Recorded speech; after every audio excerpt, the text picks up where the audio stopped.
what is the political environment or what is the political constraint I have if I want to launch my product at this point of time, right? So definitely I would encourage people from other domains to be a part of the design industry. Most of the people are saying, oh, now you have a seat in the table. But being a seat in the table is not important. Maintain that seat. That is important. Are you going to choose your the project which you are very passionate about, or are you going to choose a project where you think you have solved a core business problem, right?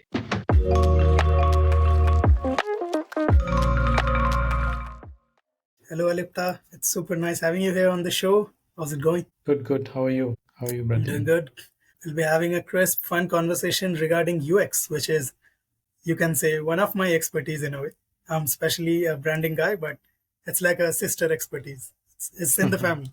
So, yes, it's a lovely space, and especially it's growing a lot in India. And that has actually posed quite a few many challenges. And would love to get into all of that and talk Mhm. about it.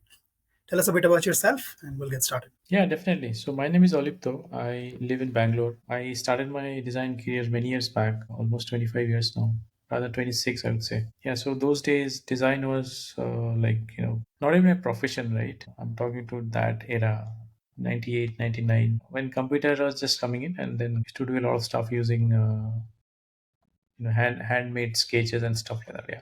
So I belong to that era. Yeah. So then I became a design graduate from one of the oldest art school in Kolkata, and then I joined the IT industry, and then I started my career, as a graphic designer, and then moved, played different roles across. Right. Sometimes I played the role of a you know front end engineer as well in some part of my career, and then finally moved in UX. I work for different multinational companies. Currently leading design in Microsoft. Before Microsoft, I also was heading design at Cerner. Cerner actually was a health tech company, and it was taken over at Oracle some years back. Yeah, so great experience. Love this, this entire design community, and love working on products which are meaningful for the users. Yes, very interesting. This is one of those things that I think you will relate with. That Mm, previously the path to design was not just like from nothing to design. It was not a direct path as of sorts because the number of self taught designers, I think, at that time were very less, right? Because of less correct. resources, less understanding. Makes sense, right? So many people would go in from the graphic design route, many people from the engineering route, many people from arts route. So you can say, in a way, that gives the previous you can say the previous host of designers a bit more design savviness in a way, a bit more clarity and bit more taste in design, I believe.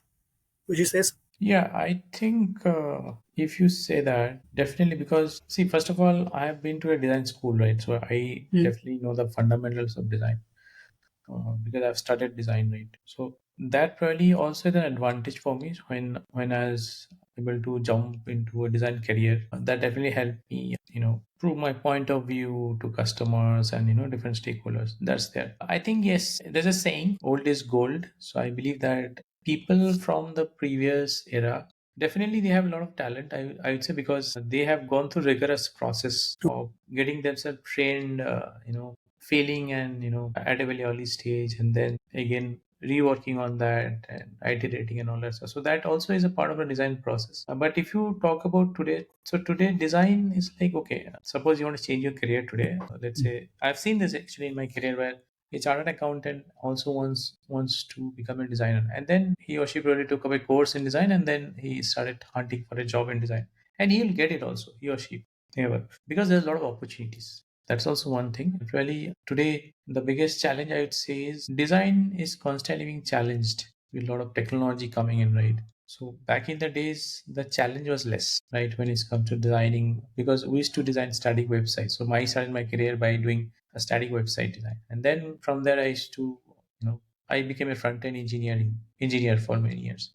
So today the thing is, design. If you ask me, it's more challenging because a lot of complexities are in place. A lot of technological advancements have happened, especially if you talk about True. now AI has come in the picture. Now, how design can be even relevant, right, in this growing age of AI. So, to your question, I'd say definitely. But again, if you ask me, I'm still surviving as a designer, even after 25 years being in the industry. Really, Yeah. I have a lot of fundamental knowledge in design. right? Mm-hmm. That is helping me, right, a lot in, Mm-hmm. taking design decisions Right, in right. at work. Makes Yeah. sense. So, yeah. Having That's that pretty much. Mhm. having that strong base always helps. Because Correct. I would like to know your opinion on the general gist of opinion on this new crop of self-taught designers. I'm one myself, by the way. I don't Mhm. have a design degree. I'm an engineer. No, So that's okay. That's absolutely fine. See, the thing is, yeah. earlier design also was something which was practiced in silos, right? So every designer would get a project and he or she would start creating on that, whatever prototype or any kind of logo design, whatever. But there's no collaboration, right? Back in the days. So True. when I started practicing design, I was like doing design on my own. There could be some amount of reviews happening. My boss used to review my work, and that's it. Then it is good to go, right? But today I think design is more challenged because there's a lot of collaboration happens between engineers, product Mm-hmm. managers, and, Mm-hmm. and design, right? So their opinion also counts, right? Mm-hmm. So I think I would definitely encourage people from other industries to come into design because they bring in their own set of perspectives. So if you're an engineer, you carry your own set of perspective, which is very important to make your product successful. So I think that is definitely I would encourage people from other domains, not just engineers. Maybe from very different domain, probably an Right. economist. Economist can also be a designer because ultimately, whatever design you're doing for a particular industry, the design has to operate within an ecosystem, right? Right. So where I don't know if you heard about this term called geopolitics, where people actually are talking about what is the political environment or what is the political constraint I have if I want to launch my product at this point of time, right? So a lot of trade laws, international labor law, those are also matters these days. So if Yes. I would Yes. encourage people from different industries come to design and Mm-hmm. build product for us. Especially if I talk about my previous company, I was working in a healthcare company. So we should take help from a doctor to design workflows. Mm-hmm. That was amazing, Sure. right? So I think I would encourage this, and yeah, so definitely I would encourage people from other domains to be a part of the Sense. design industry. Yeah. Yeah. It's also in a way they take the design challenge up in a very different way as well, because Mhm. it's not, in a way it's not their core competence, and even if it becomes one, then it becomes one in a very new way, and that leads to of course serendipity, of course leads to sometimes very fun things, very interesting things. Correct. With this sudden rise of the number of designers, though, I would want your advice on standing out from the crowd. The crowd has increased just stupendously in Mhm. the last 2 3 years. Correct. Yeah, I think one question I always have, I keep asking myself is how what is the value you add as a designer by being in an organization, right? Totally. That is one question I always ask myself and my team. And I think going forward, design can play a very strategic role. But the thing is, what is strategy, right? That is something I'd say there are great designers who talk about strategies, but I would say their focus is purely on from the angle of business, right, or from the angle of interaction design, like how can design be more strategic at interaction design level. Mhm. I'm not getting into that. I'm saying even if you're, I mean, exactly what I touched upon in my last response is geopolitics or social science, right? I think these are topics which every designer should know about it, right? I'm not saying be a master of everything, but at least if you know that, then that Right, will right. definitely help you stand out. Now, one more thing is how that knowledge actually you translate in your design process. That is also another part, right? So probably in that way you can partner with your strategy team within your organization that okay, I have my own point of view. This is very important because every designer should have their own point of view. And that point of view can be derived from whatever knowledge you gather from the outside world, right? Mhm. So have Mhm. that point Mhm. of view, have your point of view in place. Talk to the strategists, understand, try to negotiate with them. Okay, this is Mhm. my point of view. What do you think about it? Makes But the sense. thing is, if you don't have knowledge about these topics, economics, let's say behavioral economics, let's say for instance, or if I talk about AI, game theory, one of the most core thing in AI, right? If you don't have knowledge in these topics, now then I think it's very difficult to stand out today. And this era is coming where, in fact, I touched upon this point in one of my previous talk in UX India this year. When I said we are will not be called as designers anymore. We'll be called as polymaths. Polymath is someone who has equal knowledge in all topics. Mostly, not all topics, but mostly on Yeah, many other topics. Not just design, but really maths, really social science, economics, stuff like that. Right? Yeah. So that's my take on that. How do you understand out? totally makes sense because this idea of polymathic, just a polymathic individual, I was speaking about it with another guest, and it's kind of, if you understand the essence of being a polymath, is it's just curiosity and being Correct. able to just don't have guardrails, just try absorbing information. Might be helpful, Actually, might not be helpful, who cares, just be curious and just keep learning, right? And actually, it somewhere of course helps if I know animation and I'm creating websites, it helps. But even if I know something about culinary arts, it will help in some way for sure. And about geopolitics, it's a very interesting point that you make, having that understanding of the market, the consumer that you're creating for. An example could be, for example, and this is almost a recent phenomenon, you can say that in the Japanese market, previously the websites used to be what we can call as cluttered, in a way not correct. that structured, very much compact with lots of information in tiles. And Mhm. now there's a set of Japanese consumers who like the complete opposite, but it has to be like almost opposite, very minimal, very less information. And but you can't replicate that with the Chinese market, for example, Correct. or the Vietnamese market, because they are still stuck in those silos. So understanding that helps just open up so many things at a strategic level as well. And Absolutely. yeah, that multidisciplinariness of thought, at least as a designer, is surely needed, I believe. Going forward with AI, with technology, just like we don't know what's going to happen, and that's fun, but at the same time, that's very risky. Not Mhm. trying to be a polymath is a risk in a way. Not trying to learn is Exactly. a very much a risk, right? Exactly. Yeah. And I actually, just as you mentioned, I see this every day, Alipta, with value creation Mhm. and designers not having the understanding of it and what it essentially means basically to create value. Can you just tell us that a bit? Very difficult question, Brad. Because value creation is something. See, normally, if you're a designer, traditionally, what has happened was we have been supposed to be doing few set of things. One is prototyping, storytelling, Yeah. talking to selling our designs, right? So Mm. that's one angle to it. Yes. But is that something beyond what you can do to bring that value on the table? Now, one more thing I want to touch upon this because it's also a Mhm. favorite topic now. One thing, what I'm hearing from the industry is that we have a seat in the table, right? Most of the people are saying, "Oh, now we have a seat in the table," but being a seat in the table is not important. Maintain that seat, that is important, right? How do you Right. maintain that Right. seat? So I think that value creation is something which is not one time; it is constant, right? Now these are things where you can, I think, bring a lot of value to the table by understanding the market you're designing for. And as I said, your own point of view, we have to do a lot of research, and sometimes business doesn't allow you to give that time to do research. But then it's also a constant iteration because everything is work in progress, right? Your product is never complete. True. True. Every product has every month you kind of release a new updates for product. So everything is work in progress, right? But if you add your point of view and try to add a feature which might enhance a product experience, then go for it. So because see, designers traditionally, what I've seen, they always love to take directions from PMs. Okay, PM would give a feature spec, I'll create this prototype, then I'm done. But no, that is not the age where we're getting into. So designer has to someone, I mean, going for a discipline would take that shape where design has to be very proactive in nature. They have to stand up for themselves. They have to tell, okay, this is the right thing I have to do, and these are my own point of view collected from different sources, right? So I think it's a constant process of researching, of finding out information, reading a lot.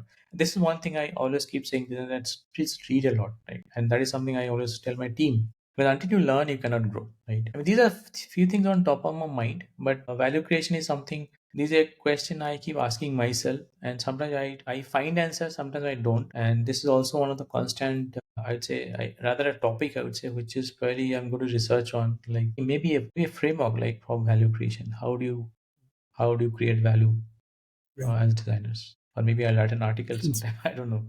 Sure. Sure.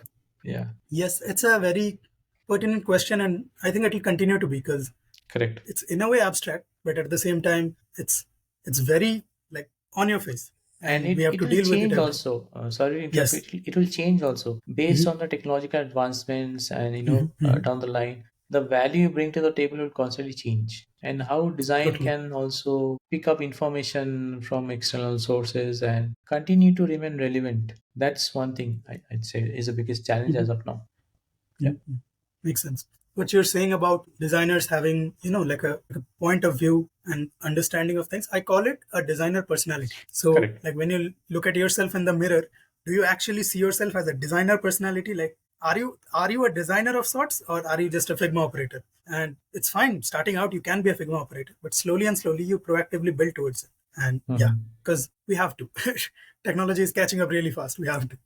Exactly, And exactly. yes, Yeah. so driving the conversation towards that, towards I think the most fun things for designers, which is portfolio. And of course, it's an ever changing thing. Designers are never satisfied with portfolios. But there's something in the UX UI space that I'm seeing, which is a very systemized way of creating portfolios. They'll shoot some Google Forms in some WhatsApp groups, do some mandatory empathy mapping, replicate a rigid process, talk about double diamond for no reason, and that doesn't help, right? Having those types of portfolios, how would you advise people to create a standout piece of work, basically? Yeah, it varies from person to person, right? I would say because it's entirely depend on the hiring manager, right? Mhm, What actually that person is looking for in your portfolio. I'm telling an example. Many years back, while I was studying design, after that I was doing some computer courses. I met one of the faculty in an institute. He said that I actually he showed me his portfolio work, right? And mhm, it was like a 200-page portfolio. I said, "What is this?" He said, "These are all my work, what I've done in my entire life, mhm, in his entire career actually." So if I need to present a 200-page portfolio, design manager will say, "Okay, thank you very much. Please move on to with the next candidate." The thing is, now then, how do you stand out again in this portfolio now? That's also one question, right? Now, definitely you have to choose your best project, right? Are you going to choose the project which you are very passionate about, or are you going to choose a project where you think you have solved a core business problem, right? I think there has to be a mix, right? mhm. Maybe one project can definitely be about where you're solving a core business problem, you create a lot of impact for users, you're able to show that impact Right, upfront right. and discuss that actually with the hiring manager. Another portfolio could be where you have done a passion project, right? Where you have gone beyond, way and beyond, and wanted to show your talent in some space, right? That could be another way of sharing your experience Makes with sense. the design with the hiring manager. The thing is how that hiring manager is going to take that. That's also, it's a very risky proposition because some people are very straightforward. They want to see the impact what you're bringing to the in doing a product design, right? But some are actually passionate about understanding that person in if I'm going to work with you, I need to understand you more, right? Okay, are you really passionate about doing something in the future? If you ask me, I look for someone who has great attitude, not aptitude. I don't Mhm, look for aptitude. mhm, mhm. Sorry, there's a It's call fine. coming. So that aptitude is less important to me because I think it can be anyone can actually learn things, right? Learning is a part of a process, right? I Mhm, think as a designer you can pick up skills, but only if you have the right attitude to pick up skills. Many designers would feel, okay, I know a lot of things, right? I don't want to learn new things, I don't want to pick up new things. I mean, it's, you have to have that growth mindset, right? Not that fixed mindset, correct? So I think that matters to me, and I have always hired designers from different domains actually. In my previous organization, I've had designers who was from compliance team, right? Who was also an HR, who was a front end engineer, right? So I've given opportunity to these people, and they're doing good, in their current wherever they're working today. So the thing is, what I found them is that attitude, right? They had a good attitude. They wanted to learn, they pick up skills and grow in their mhm, space. mhm. So to me, that matters. And so as I said, this question does not have a you know uh, it's not that one size fits all answer. I think it varies, but you have to understand and try out things, and be very focused on what you're talking about in the interview. And I think, I mean, see, in interview is something where you are discussing, right? You can always ask questions and say that, can I also show one passion project, right? True. True. So I think these are something on top of my mind at this point of time when it comes to Mm. portfolio. Makes sense. And you can say, if we just reverse the roles, if you Hmm. are a hiring manager and new to the industry, or if you are a founder, a young founder for a young startup, how Hmm. should you look at a UX designer and evaluate them? I'm a new founder. Okay. Again, depends on the maturity. If I'm a founder, how much of collaboration I want to do with design, right? That's very Mhm. important. Because there are a lot of people whom I've seen, they want to take control of things, Mhm. right? They want to utilize design just for creating some prototypes or UI, right? So Yeah, that's it. But design has a lot of role to play, right? mhm. They can go way beyond that and bring value to the table, right? That Totally. we all agree. The thing is, again, that depends on that maturity of that person. And also, what I've also seen is a probable challenge in the industry is many people in the past, they have not worked with designers, Mhm. right? So they essentially doesn't know how to work with design team, correct? So that is also one challenge. So if I have worked with the designer in the past, I definitely have seen the value. So the thing is, if I worked with designers in the past, I would understand the value what design can bring to the table. Mhm. But again, if I've not worked with designer and I have the traditional mindset, okay, design can do only this is things, right? Probably UI prototyping or usability testing, whatever, right? So then I probably don't love to engage much with the design team, right? So that True. mindset also True. matters. So if I'm a founder who wants to explore, do a lot of experiments with my product design process, definitely Mhm. I'd love to engage a designer. But if that's not the case, then I think there's very less opportunity for a design team, right?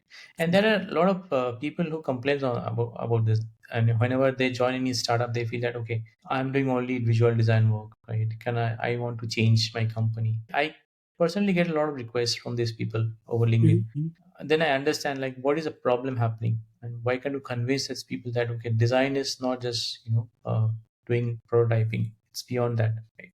So I think, yeah, so that maturity is important, and that is not just with a human being, also with an organization. So organization also is run by people. So that maturity, that collective maturity also is important, right? In an organization to make a design discipline successful. Mhm. Yeah, hope that helps. Yeah. Yep. Very interesting. And as founders, yeah, it makes sense because oftentimes founders are very much almost like, like very focused towards this product building. And so that design, the essence that a designer brings to the table can get lost in translation very, very frequently. So this is an interesting point. Yeah. And if you had to give, like, let's say, five topical points as to what should the founder or the hiring manager look for in a good portfolio, like to figure out whether the portfolio is good or not from their perspective. So Basically, what should a good portfolio consist of? yeah, see, portfolio definitely. I would say definitely. It should talk about you as a person. What is driving you to design? Why do you think design is? Why have you chosen design as a career, right? So those few Mhm. pointers are important. I mean, you don't just directly jump into your project portfolio saying that, okay, I want to show this portfolio. I think this is very important. Your point of view is very important because that Mhm. is something which might make or break the interview. Because until you're very convincing, Mhm. until you show that interest in design as a field, that is one factor I normally look at. Okay, because I've seen that in fact many people from design they have moved to other roles, right? Somebody might say, I don't want to be a designer, I want to move into engineering, which has happened to me also, right? In the past, my case was different because I wanted to understand the engineering side of things. That's why I wanted to get into engineering. But that inquisitiveness was there in me that, okay, I want to understand engineering first, then I'll jump back to design so that I will be Mhm. able to connect the dots. Yep. So that was a very planned move. But for many designers, it's like, okay, I don't like doing the same thing. Maybe I should try out some other roles. And there are a lot of people who does that.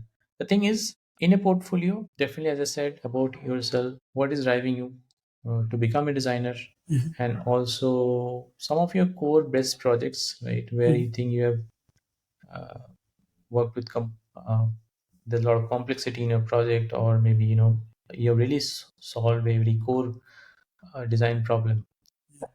Makes Rather, sense. I'd say you have solved a problem with design through design, right? Solve a core problem through design, right? So those are few important pointers, and also the impact. It's not just about, okay, the thing is I have a solution. See, for every problem there's a solution, right? So that's there. But if the solution is not accepted by people, then there's no point, right? Maybe it's your own solution which has not Mm. been accepted by the mass. So if you can show that acceptance, okay, these people have accepted my solution, right? And you can definitely show some numbers in terms of profit, or monthly downloads, or Yeah. whatever, right, data you have, that helps, to Yeah. that is more convincing for a True. hiring manager, That makes sense. right? Yeah. So those are few things. Mhm. And also I'd say one of your passion project, like, keep it handy. If you feel that, okay, there's an opportunity for you to show that project, definitely go ahead. Don't Mhm. take a second thought. Right. Yeah, And we circle back to this again, right? Having that designer personality that we were talking about, yeah, yeah, that essence exactly. of being a designer, and Correct, having that understanding makes sense. I correct. don't like to wrap up this point. Why don't you like shed some light on how startups can benefit from good UX and having good product designers in their team? Yeah, definitely.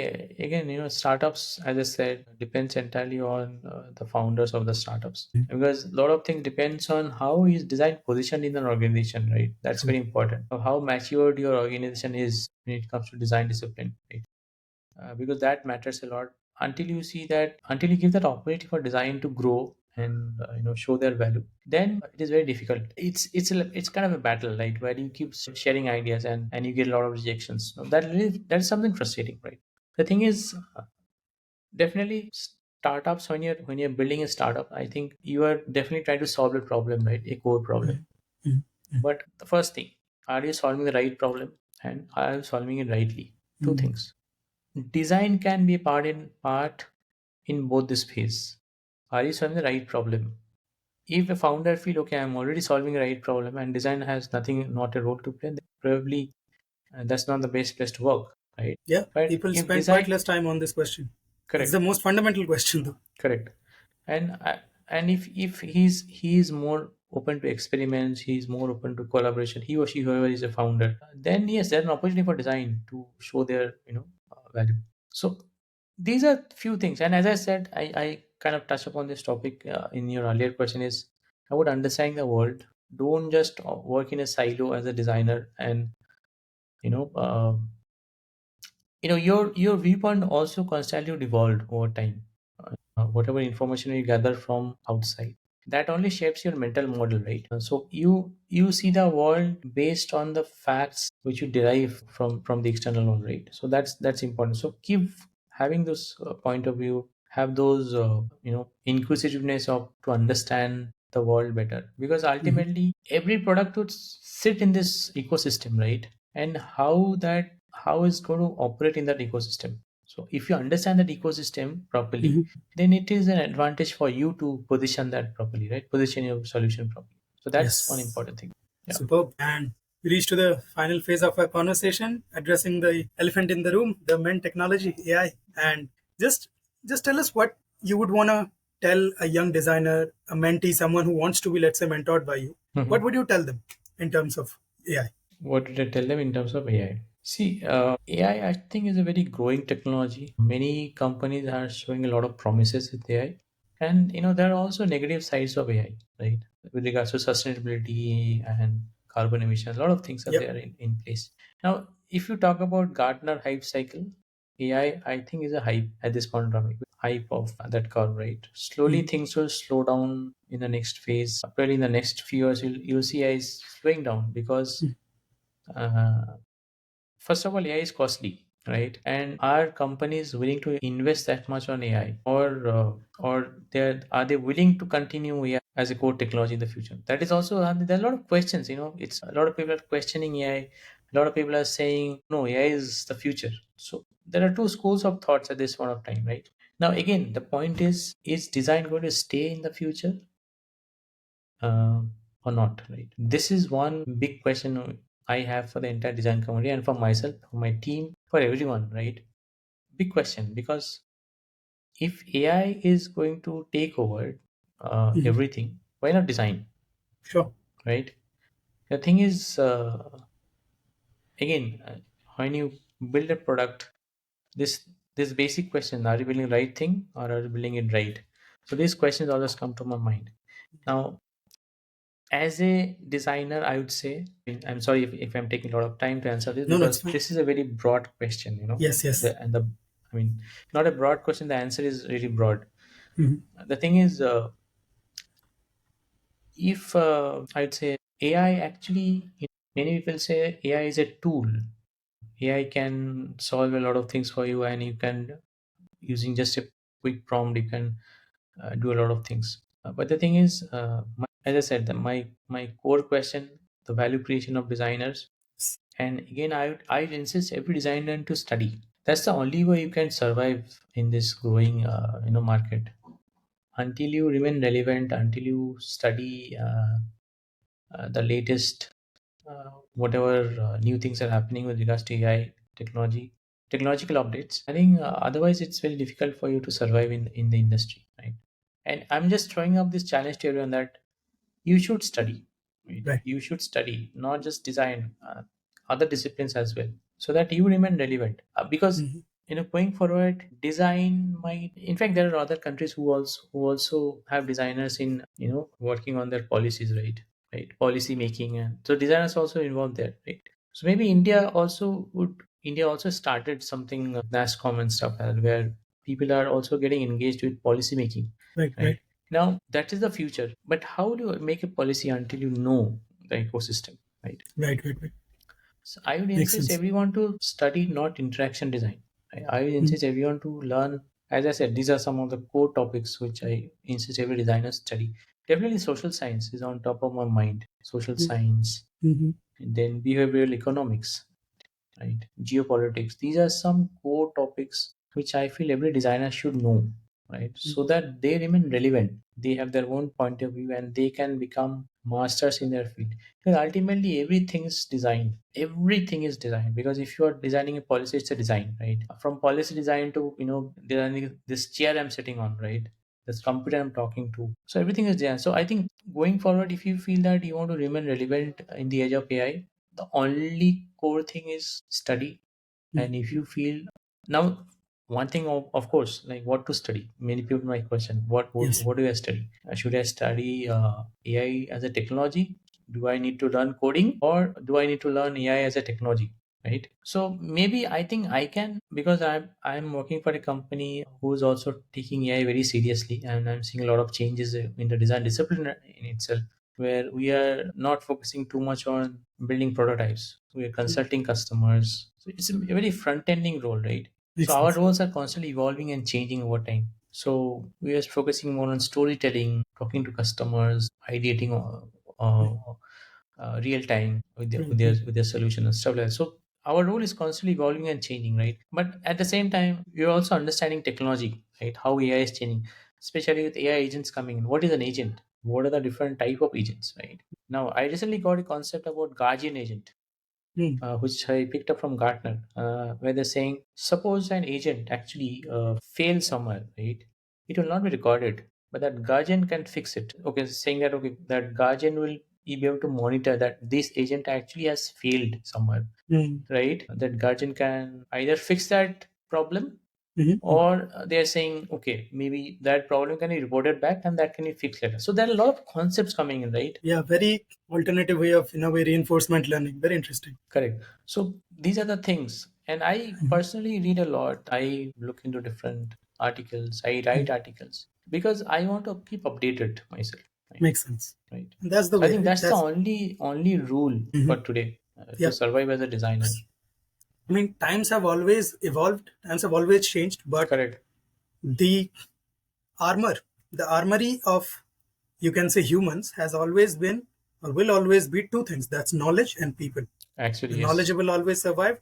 People who knew people always got the help. They survived. Correct. So if you lived, let's say, 2,000 years ago, and you knew the king, you would survive. And it's 2024, and if I know you, I will somehow survive. I will be able to make bread, right? So Correct. it's in a way that, Correct. Correct. and then you can create your weapons out of that knowledge, out of your interactions with people, and being able to create value. Because Absolutely. it's this is a growing, you can say, it's very difficult for people to realize change and Correct. actually get habituated with it. And Correct. that makes sense, right? Evolutionary, it makes sense. And it's one of those things like Naval Ravikant said this, that creativity and creative jobs will probably be the last that AI will reach. And it turned out to be the opposite. And Naval is really wrong, So people were kind of taken aback at the fact that what we thought as, artistic or very intuitive to humans are very computable. They are very much reproducible with technology. Correct. And so learning is the only way. And that's kind of the giveaway of the conversation, right? Yeah, absolutely. Yes. Yeah. Amazing. This was so terrific. Thank you so much for your time. Loved it. Yeah, loved it.